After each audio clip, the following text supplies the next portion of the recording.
Hey, everybody. Eric Worre here. Welcome to Network Marketing Pro. I'm here with superstar, good friend, kick-ass female. It seems wrong to say female entrepreneur. You know what I mean? Because, so I'm not going to say that.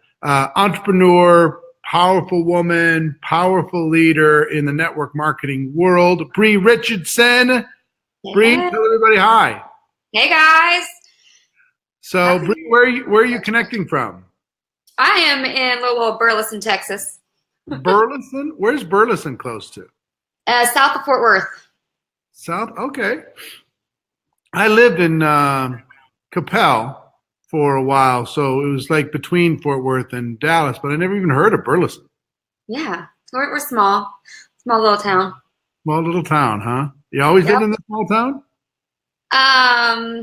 Not always, no. No. Okay. No. Well, listen, reason why we're bringing Bree to you today is she's a rock star in the network marketing profession. She is, how long have you been involved in the profession now? In the profession, about 12 years. 12 years. And, I won't put you on the spot and talk about exactly how much you're making, but you're earning more than 7 figures a year, every single year, doing it out of your home. Do you have kids? I do. I have 2 little beautiful boys. They're 3 and 5, and they're crazy. I had to get them to leave because you would hear them. I did a team call last night. One's crawling through my legs under my desk, trying to laugh. He thought it was hilarious. Of course, that's the way it is. So a 3-year-old and a 5-year-old working from home. What does your husband do? He owns a construction business. A construction business. So you probably started this off as a cute little side hustle, a cute little business, while he went off and did real man stuff. Yeah. And at the time, he wasn't working for himself when we first started, so he was gone a lot. But it was still the same type of business, but all over the country, so he wasn't here. But now he has an office upstairs. Nice. Very nice. So what were you doing when you first got introduced to this profession prior to getting involved in network marketing? What was going on in your life?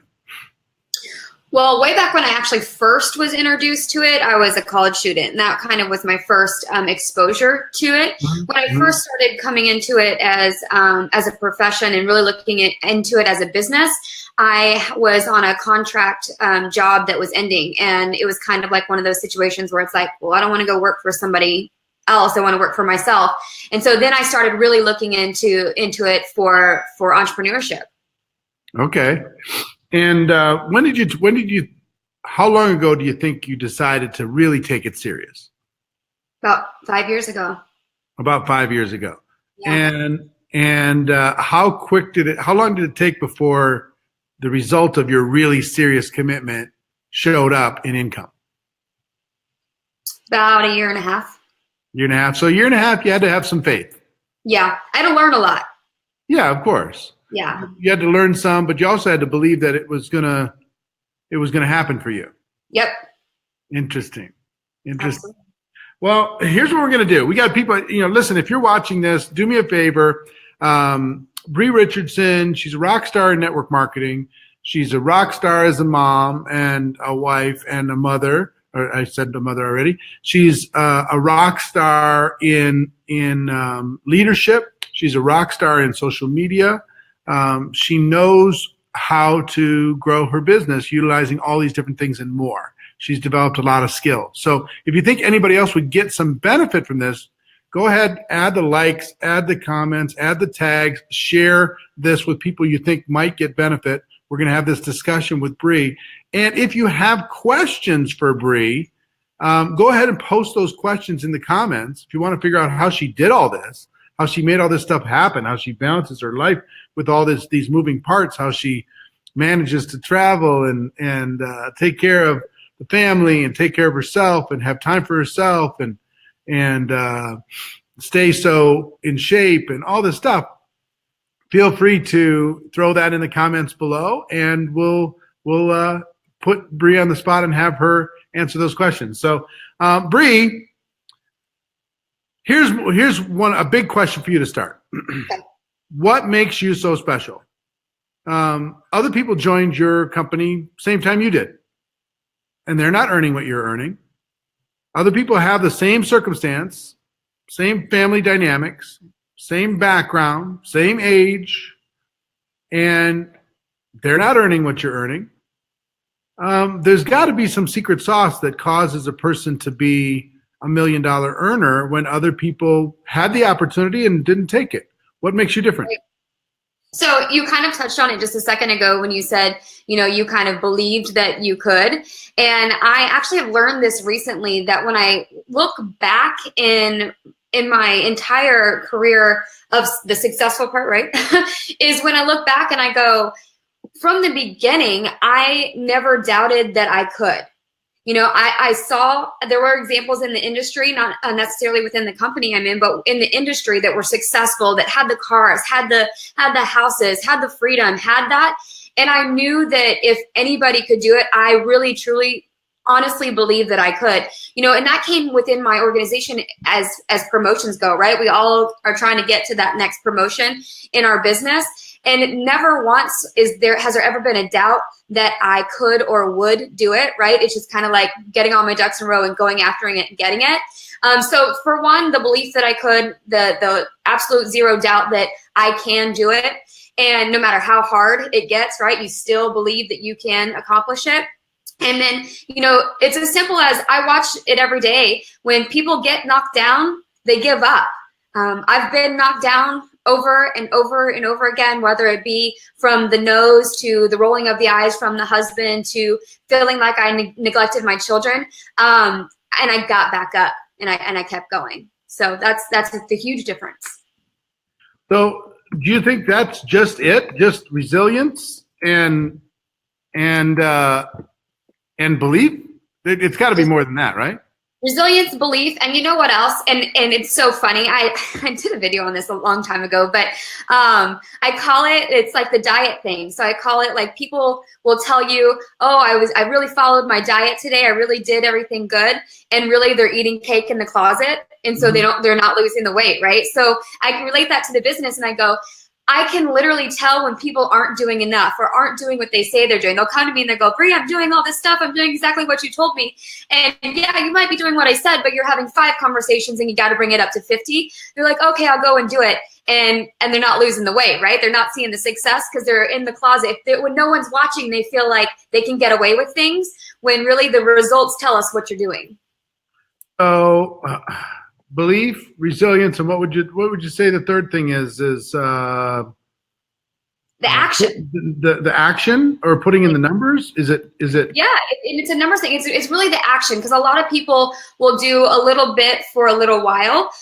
So doing the action, doing what it takes, not just going, and doing it for a week and saying, oh, that didn't work, and then giving up. So it really comes down to being willing to put in the time and do the action. So, and then fourth, you'd say, is consistency. Absolutely. Persistency and consistency is my teach and preach. Really? And with that consistency, have you noticed that one thing that I've noticed with top leaders, and some of them notice it in themselves, some of them don't. When I ask this question, we get lots of different answers, but there's an energy with the top earners. There's an energy, an intensity, that they bring. Now, it's not annoying and aggressive, but it's not kidding around either. So there's a certain amount of passion that attracts other people to their organization. Mm-hmm. Have you noticed that to be true? I don't know. Can you tell? No. It's like when I get on these types of things, I really go for it. And I will say this, that energy comes from speaking about the profession. It comes from speaking about how to achieve success. I really, really, really get out there and have the energy when I'm helping someone else realize what to do to be successful. So just to say that, when I'm helping my kids, there's a different kind of energy that goes there than when it's like the mom energy. But when I bring it into the profession, I literally can sit down at my desk and be ready for a team call and go, here we go. All right, do it. But at the end of the team call, I'm so pumped up. I can't sleep for that night. Like, it's because it's so exciting to know well, for one, when people want more for their future and they're willing to show up on those calls, that'll drive you. That'll push your passion, right? But then to have the people come to you and tell you, oh, thanks for sharing that. That changed this in my business, and now I'm at this position. I mean, you can't not have a passion and a drive from that. And along with that passion, that drive comes the energy just to get the point across. Love it. All right. So if you're just joining us, my name is Eric Worre, author of GoPro, 7 Steps to Becoming a Network Marketing Professional, creator of Network Marketing Pro, Most Powerful Women in Network Marketing, GoPro Recruiting Mastery, all those different things. Huge fan and supporter of the network marketing profession. We're here to bring you some value. Bree Richardson is $1 million plus earner in the profession at a very young age, young family, growing a huge business. So we're going to be having you ask her some questions in a moment. So if you have questions, put those in the comments below. We'll pick some of those questions, and Bree will answer those live. Bree, I have to ask you, there are some people in your organization, in your company, in every company, that once they got to $1,000 a month, they stopped. Some people, once they got to $3,000 a month, they said, okay, that's enough. They retired. Some people got to $5,000 a month. They said, that's good enough for me. Some people got to 6 figures. A lot of them got to 6 figures. I mean, how many earners do you think you have within your organization that are making 6 figures a year? Do you have any idea? In my personal organization? In your team. Probably like 30. 30 people making 6 figures a year. And I'm not going to call any of them out, but I'm sure some of them just went, I'm good. And they just kind of kicked back. You're making 7 figures plus, and you're still working hard. Why? Why are you working hard when other people are chilling out? So I think that's kind of a twofold question. The reason why I am continually working hard my vision always goes bigger, right? It's like one of those things when you start that beginning of the year too, especially at this time, and you have that new vision of bigger things, bigger life, the more people you can help. But I will be completely upfront and honest when I say the reason why I still am, and I'm pretty full-time, still at this point. The reason why I'm still full-time is because when we started shooting to the top at the very beginning of this journey, I got a message that said, this saved me, right? And that message forever changed me. So knowing that the impact that coaching, that showing, that leading can have on someone else's life is the main, hugest, biggest, amazing reason why I will never stop. I will never stop. Yeah, I will tell you, contribution is what drives me too. I've done working for money a long time ago. Now it's about contribution. It's about legacy. It's about being of value in somebody else's life. It's about being able to improve the quality of somebody, help somebody wake up, help somebody feel better about themselves, help somebody, yeah. Because what else are we going to do? What else are we going to do? You got the money, you go to the beach. It's not that fun. It is for a time. You can't live there. Yeah. No, you know what, Eric? You actually brought up on an interview we did before that word legacy. And I think even on the interview, you can probably see my face where it like hit right then and there. And I go, oh, dang, I sure did. That is exactly what I created, right? And now that is my drive. That is what's behind my drive, is to help other people create that exact word. And that word, it just feels so powerful to create that legacy for their family, for their lives. I love it. All right, well, let's go to some questions. You ready for some questions? Let's do it. It can be any question we want. No pressure. Oh, no pressure. All right, I'm going to scroll down a little bit. Christina Cameron asks this question. Oops. Erica loves this. I love Eric. Christina, how do you gain prospects? How do you battle fear or your brain when it says, this is what I want, yet you're afraid? Okay, so how do I gain prospects? Mine, you guys probably know, but is all through social media networking, right? So expanding my network through contacts, by contacting people, saying hey to people, getting to know people, that type of thing. But something that I do different that I listen to a lot of leaders say, they start with prospecting, and while I do think that works in some aspects, I actually lead with my product. I believe in my product. I showcase my product a lot. I lead with my product and let that sale lead me into a follow-up. And in that follow-up, I don't put pressure on myself to sell someone a business. I literally say, wow, you know that you love this. It looks great on you. Have you ever thought about doing it? What are your thoughts on working with me? So it's kind of like a soft conversation. I think a lot of people put a lot of stress on that, and then that's where the fear comes from. So your fear, when you say this is what I want, but the fear comes from you don't know how you're going to approach it without sounding salesy. You don't know how you're going to really let them see what you see this business is worth. And I think that if you just kind of step back, take a deep breath, and have these conversations as if the person's standing in front of you and your best friends, and you just really want something better for them, and go, hey, listen, I see this potential in you. What are your thoughts on it? Have a thought conversation, and some of those are going to lead you to big business builders, and some of those are going to lead you to no's.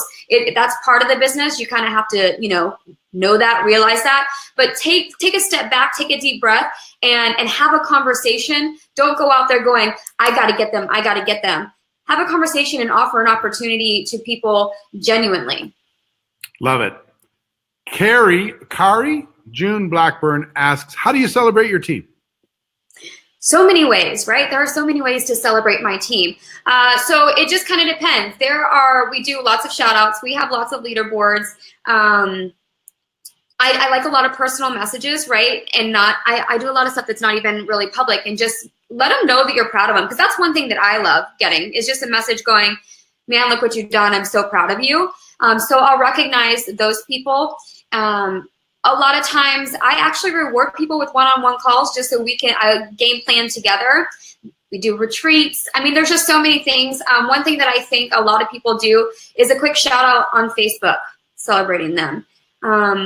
Anytime, convention is a great thing because you all have a reason to get together. So anytime you can get everyone together, great way to celebrate your team. Okay. And it doesn't have to be through gifts. It can be through through the gathering, getting everyone together, recognizing that we're all together, celebrating your leaders, and giving people hugs, right? It feels good to be a part of something where you're appreciated. It sounds like just in every day, in every way, in every possible thought, every creative idea, that's what you do. Absolutely. All right. Alex asks, how would you promote your company's international or national training convention? Talk about it constantly. So I promote all of it, obviously within the organization, but it's on every single conference call that I talk about. This month, or this week, actually, I have an incentive running. Show me your ticket is kind of the theme. So I want to see your ticket, and you don't have to have the how you're going to get there, where you're going to stay, all that. I want to see the commitment to the ticket. And I really, really let them know that, Eric says it, events are where leaders are born. And so if you're serious and you want to show me that you're serious, show me your ticket. Love it. Show me your ticket. That's a great campaign. I like that. I'm not going to try and pronounce this person's name. So I'm going to ask the question. How do you balance the networking with family life? Big question. You ask him to leave. You ask him what? To leave? Yeah. Okay, take the kids and go somewhere. I've got a call. Yeah, right before we started this, she said, my 3-year-old and 5-year-old, I had to put them in the other room because yesterday they're crawling between your legs during a conference call or whatever. But seriously, how do you balance it? So for me, it is and it has to be very conscious. Like, you have to be very conscious aware, because in the beginning I did do it wrong. I was constantly on my phone. There was never a time I was away. So now I have to go put my phone in another room, and I have hours that I will go and check it, right? Because when I first started building, I really felt like an urgency. Like, if I don't talk to them and get back to them right then, right there, it's all blown to pieces. And what I realized is when it comes to the sale, they're still there when I get back to them. And even more so when it comes to my team, because right, sometimes you can get to a point where your phone's really blowing up from your team. When it comes to my team, I've found when I get back to there in my office hours, they figured it out on their own magically, right? Like the information was actually out there. So I learned that I don't have to answer that super quick. The last thing that I'll say about this, and it's a huge one, is you have to have open communication. So not only with your spouse or your significant other saying, I'm building this, I'm setting this time aside, I will be here doing this. Sharing your schedule on, for me, it's a weekly basis. It's not necessarily even like a huge set thing, but even with my kids, right? They know exactly what I'm doing when I'm in this office. They know exactly what I'm doing when I'm on that phone. And so having that open communication is huge, and it will literally save your life. Love that. PJ asks, interesting question. What is your favorite technology equipment you use for your business? I think I know the answer. That is so funny because I told her, that's what I do. This thing right here. Well, turn it on, let me see on my stuff. But yeah, my cell phone is my lifeline. I literally didn't even have a computer in the business until probably about 2 years ago. So cell phone, can carry it with me. But like I said just a second ago, you literally have to learn to go put it somewhere else. Exactly. Sometimes, right? Mm-hmm. This is a kind of a wild question. Hi, Bree. I have a lot of customers in Africa, but most of them are stuck on physical marketing instead of internet. I'm also more skilled on physical face-to-face than the internet one. What do you suggest me to expand my market and build a strong team on the internet? So what I found here is the internet marketing is actually the same as belly to belly, right? And a lot of you are going, what do you mean by that? The conversation-wise, it's a lot of the same. So for instance, you probably go to networking meetings, right? You probably go to a community where there's like-minded individuals. You all exchange business cards and all that kind of thing to help grow your network. Well, you find that community on your social media platform of choice. I love Facebook, right? If you type in the search bar on Facebook, whatever you want, networking in whatever area you're in, something's going to pop up. Or you can even go to interest. If you like skydiving, go find people who skydive. Type that in and get connected into an online community and start expanding your network. Start getting to know people. Find people you connect with while on your personal profile, being very intentional, being very relevant, and being very consistent so that they get to know you and then have the conversations. I call it behind the scenes, but through private messenger, go behind the scenes and have the one-on-one conversations where it's like they're standing in front of you. I really think that is something that people overthink too much. Like, I don't know what to say. I'm like, so if you saw someone in a coffee shop, what would you say? And you say that same exact thing through a private message.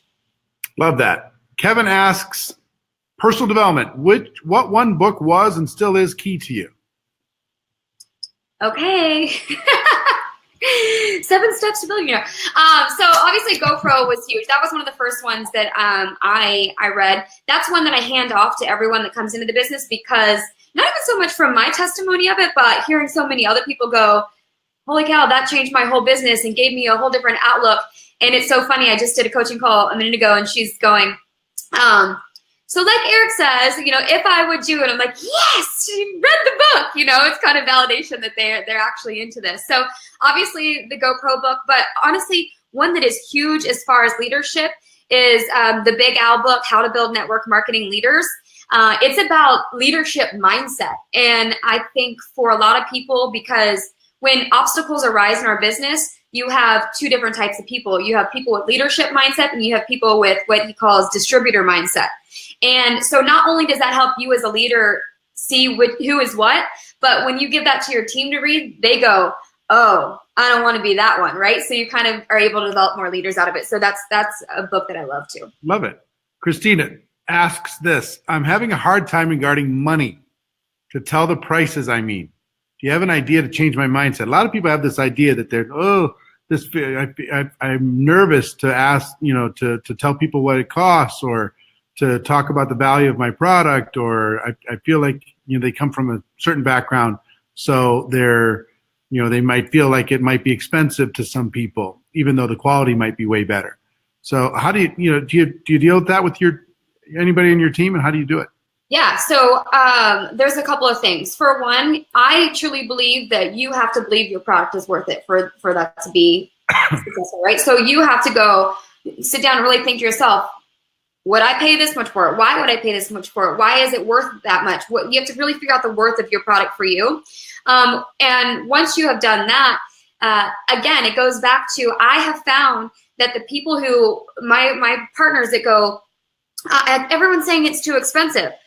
Okay, no, everyone is not saying that. We have millions of dollars in revenue every single month. Everyone's not saying that. You're not talking to enough people. You're not getting outside of your bubble. It's time to network. And sometimes you're projecting that. Absolutely, yes. No, this costs a lot, but I promise you it's really good. You know, putting all that apology language in your posture, sometimes that happens. Yeah, totally true. Natasha asks, when your organization started to grow larger, did you have to have help staying organized and on top of your business? I think it can begin to feel a bit overwhelming sometimes. What kind of system did you come up with? Okay, so I'm very candid in trying to come out of this, but I've kind of realized I'm a bit of a control freak. So no, absolutely no way have I had any assistance with it, because I feel like I would just have to do it again, and I know that's kind of that's a personal issue, right? But the way that I stay on top of it is list. And I do work from my phone a lot, but I have my calendar here. I have exactly what I'm doing. The system that I have is one that I duplicate within my organization. It's a step system of what we need to all be touching on, because I'm a believer that we all do the same tasks over and over and over again, no matter what level. But what we like, so say we have an hour to do 6 tasks. We might focus 30 minutes on task 5 and 5 minutes on task 1. So it just I say you turn the dial as you grow in your leadership.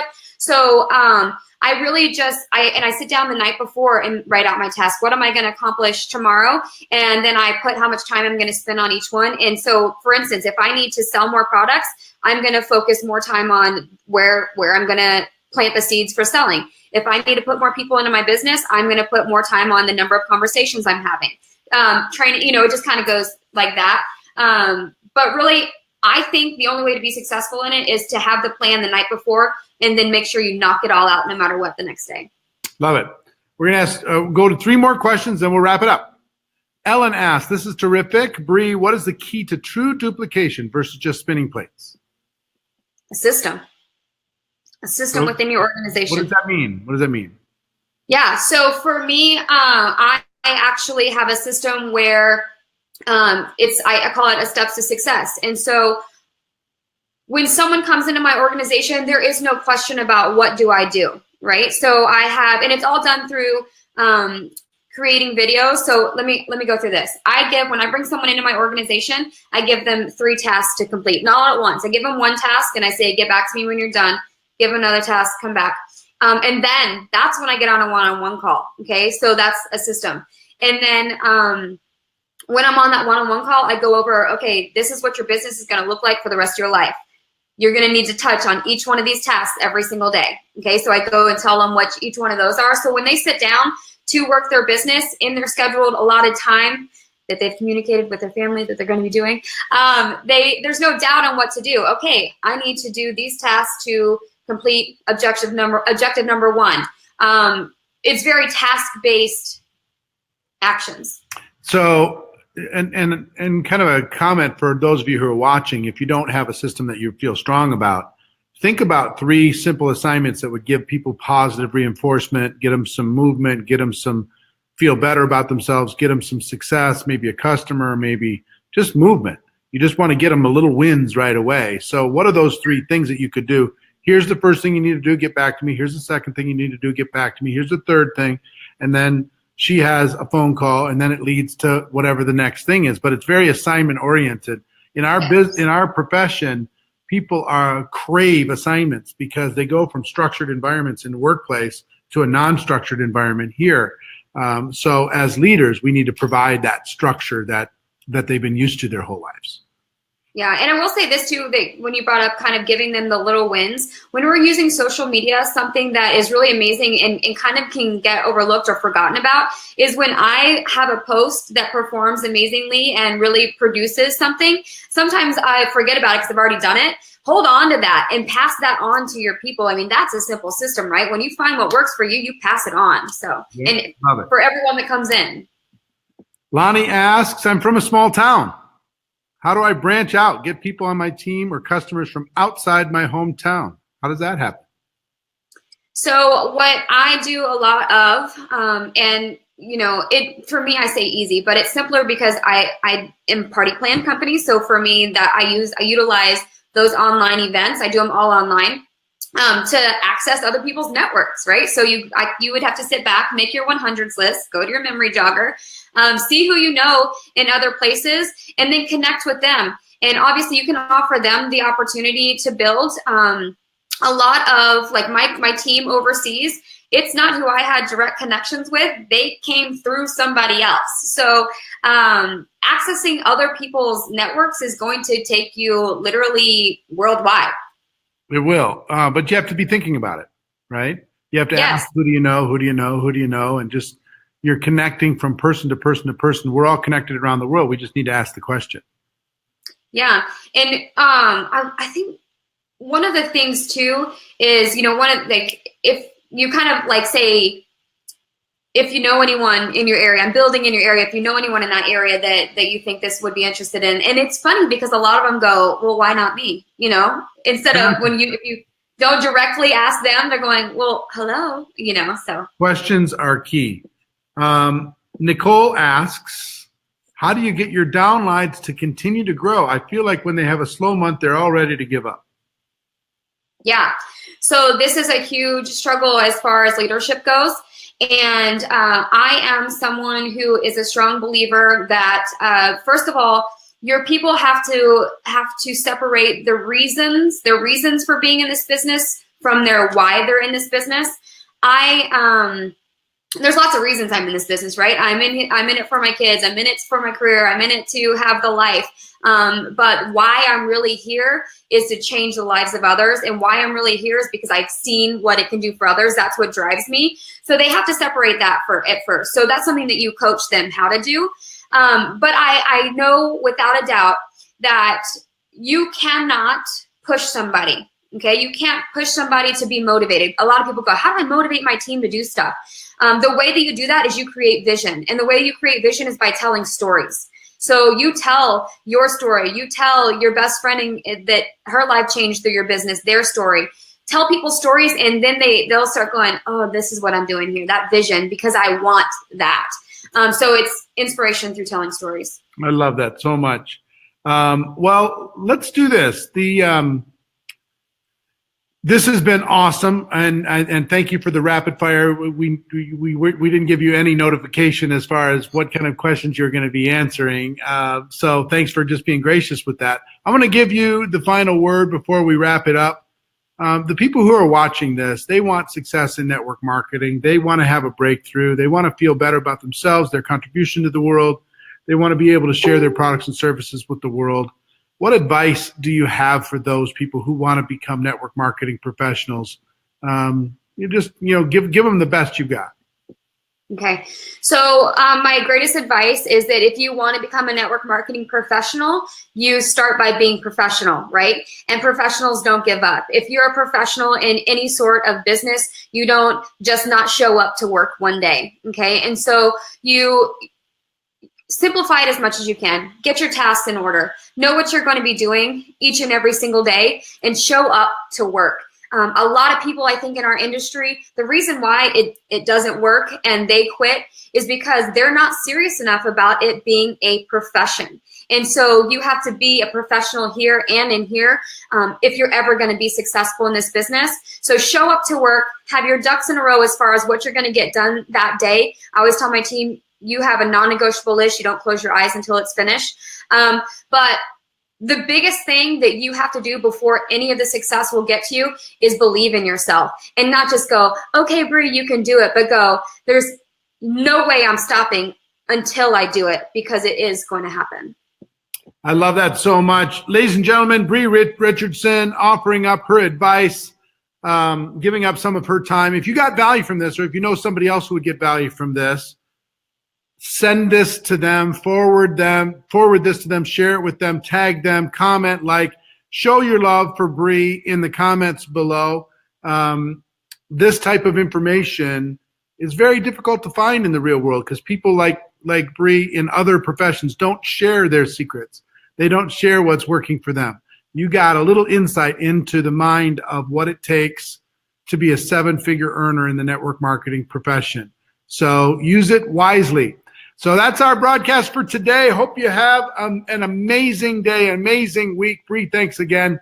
Everybody, we'll see you next time. Take care. Bye-bye.